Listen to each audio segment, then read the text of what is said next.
তারেক রহমান কি এবার দেশের ভবিষ্যৎকে বিপদে ফেলছেন? জানুন তার ভয়ঙ্কর মন্তব্য। নতুন ষড়যন্ত্রের বার্তা। বিএনপির ভারপ্রাপ্ত চেয়ারম্যান তারেক রহমান এক শোকিং ঘোষণায় বললেন, সংস্কারের কথা বলে কিছু মানুষ দেশে নির্বাচন প্রক্রিয়াকে ইচ্ছাকৃতভাবে বিলম্বিত করছে। তার দাবি, এই বিলম্বই আসলে একটি চক্রান্ত।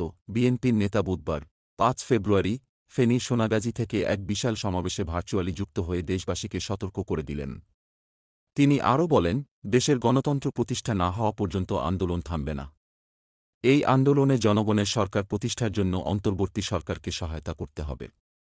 তারেক রহমান ঘোষণা দিয়েছেন, বিগত আন্দোলনে শহীদদের আত্মার সম্মান রাখতে হবে, তাদের প্রত্যাশা পূরণের জন্য আমাদের সামনে এগিয়ে যেতে হবে। তিনি স্পষ্ট করে বলেছেন, গণহত্যার দায়ে শেখ হাসিনা ও তার সহযোগীদের বিচার করতে হবে।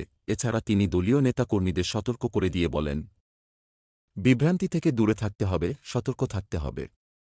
দেশের দ্রব্যমূল্যের ঊর্ধ্বগতির দিকে খেয়াল রাখতে হবে, আইনশৃঙ্খলা পরিস্থিতির উন্নতি করতে হবে। এসবের লাগাম টানতে হলে জনগণের সরকার প্রতিষ্ঠা করতে হবে এবং যত দ্রুত সম্ভব তা করতে হবে, কারণ জনগণের মুক্তি তাতেই নিহিত। এমনকি তারেক রহমান আরও জোর দিয়ে বললেন, শহীদদের আত্মার সম্মান রাখতে হলে নতুন বাংলাদেশ গড়ে তুলতে হবে এবং এই কাজটি করতে হলে সবাইকে একত্রিত হয়ে কাজ করতে হবে।